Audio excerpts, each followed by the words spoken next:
दिनों बाद आज मुझे इस मंच से बोलने का अवसर प्राप्त हो रहा है। इसके लिए मैं राजस्थान भारतीय जनता पार्टी के ऊर्जावान अध्यक्ष श्री सतीश जी पूनिया को और मंचस्थ सभी पदाधिकारियों को बहुत बहुत धन्यवाद देता हूँ। साथ ही केंद्रीय पार्टी को जिन्होंने मेरे पत्र के आधार पर और वापस पार्टी में लेने का निर्देश प्रदान किया, उनके प्रति भी मैं आभार प्रकट करता हूँ। मित्रों, दो बात बहुत साफ है। मैं जन्म से भारतीय जनता पार्टी के जन्म के साथ ही भारतीय जनता पार्टी में हूँ। उसके पहले जनसंघ में था, उसके पहले मैं संघ का स्वयंसेवक जन्म से हुई। तो मेरी विचारधारा पूर्ण रूप से भारतीय जनता पार्टी के एक एक रग रग में मेरे समाई हुई।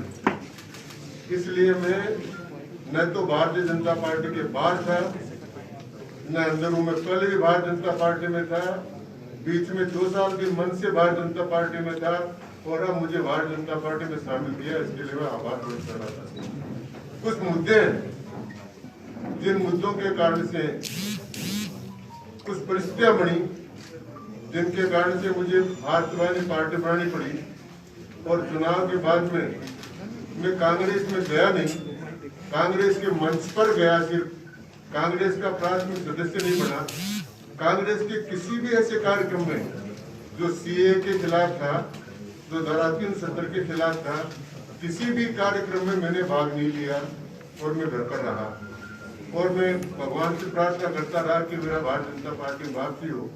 लेकिन जिन जीवन मूल्यों के लिए पूरे जन्म से हम लड़ते रहे, हम बार बार कहते थे रामलीला हम आएंगे, मंदिर वहीं बनाएंगे। हम बार बार कहते थे कि धारा 370 को समाप्त करो। हम बार बार कहते थे कि कानूनों में जो भेदभाव है महिलाओं में आपस में, उन कानूनों को समाप्त करो। हम बार बार कहते थे कि बाहर से आने वाले जो नागरिक हैं हमारे, पाकिस्तान से, अफगानिस्तान से, बांग्लादेश से, उनको नागरिकता प्रदान करो। तो पूरी पार्टी जिस ढांचे पर खड़ी हुई और पूरी जीवन भर जिन सिद्धांतों के लड़ते रहे, उस सिद्धांतों को वास्तविक स्वरूप में कागज पर उतारा और लागू किया। इसके लिए श्री नरेंद्र मोदी जी और भारत की केंद्रीय भारतीय जनता पार्टी ने वो काम किए हैं जो इतिहास में अमिट अक्षरों में लिखे जाएंगे। उसके बाद में भारतीय जनता पार्टी से बाहर रहना मेरी एक छटपटाहट थी, मैं बाहर नहीं रह सकता था। इसलिए हमारे जीवन की सारी तमन्नाएं थी, वो तमन्नाएं हमारी पूरी हुई और उन तमन्नाओं को पूरी होने कारण से मैंने अध्यक्ष जी से आग्रह किया। अध्यक्ष जी ने केंद्रीय नेतृत्व से किया और केंद्रीय नेतृत्व और राजस्थान की इकाई दोनों को मैं बहुत बहुत धन्यवाद देना चाहता हूँ। और ये मेरा घर वापसी नहीं, मैं घर में ही हूँ, घर में ही था और घर में ही रहूँगा। बहुत बहुत धन्यवाद। तिवारी जी, सवाल है, आप अभी 73 साल के हैं, 2 साल बाद में आप 75 के हो जाएंगे। जब चुनाव होंगे तब आप 76 साल के हो जाएंगे। मैं 2 साल बाद में घर का हो जाऊंगा। मेरा सवाल ये है कि आप अपना चुनाव लड़ेंगे या मैं बिना, मुझे पार्टी ने बहुत कुछ दिया, पार्टी ने इतना दिया जिसकी कोई कल्पना नहीं है। इसलिए चुनाव लड़ना नहीं लड़ना, कौन सा काम करना, क्या काम करना, ये अध्यक्ष जी पर निर्भर है। जो ये कहेंगे वही काम करने के। चुनाव बहुत लड़ लिए हैं, चुनाव लड़ाने की बात नहीं, लेकिन चुनाव लड़ाने का और राजस्थान में सरकार बनवाने का जरूर मन है।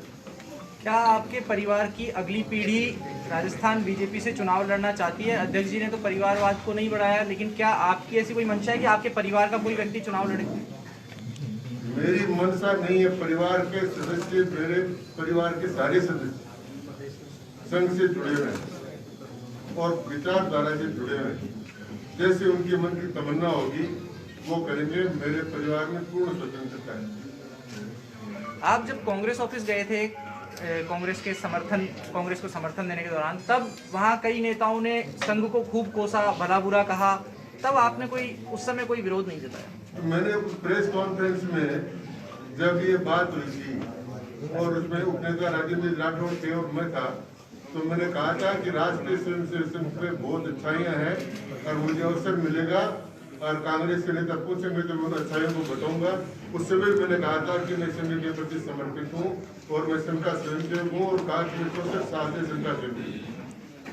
पूनिया जी तो कह रहे हैं बीती ताई विसारते, लेकिन क्या आपके लिए भी वो मुद्दे अब गौण हो जाएंगे जिन मुद्दों को आप पिछली सरकार के पूरे 5 साल में सरकार में रहते हुए भी विपक्ष की भूमिका में आप रहे थे? मैं सरकार में रहते हुए जिन मुद्दों को उठाया था मुद्दे करीब पूरे हो गए और अब तो नई स्लेट है, इसलिए पार्टी बिल्कुल साफ है, नए अक्षर लिखेंगे और एकता के साथ। तिवारी जी, ऐसा है कि 2 साल मुख्यमंत्री जी ने आपका बहुत दुरुपयोग किया। पहले चुनाव के अंदर आपको बैठाए रखते थे और खूब कोसते थे बीजेपी को, आरएसएस को। तो आपको क्या लगता है आप ठगे गए या आपकी मजबूरी थी? नहीं, न तो मैं ठगा गया, न मेरी मजबूरी थी, मैं भूल से चला गया था। मैं फिले भाजपा तो ताजे रहेगी कायम, वह तो सपा खाना था, घूमकर चले आए।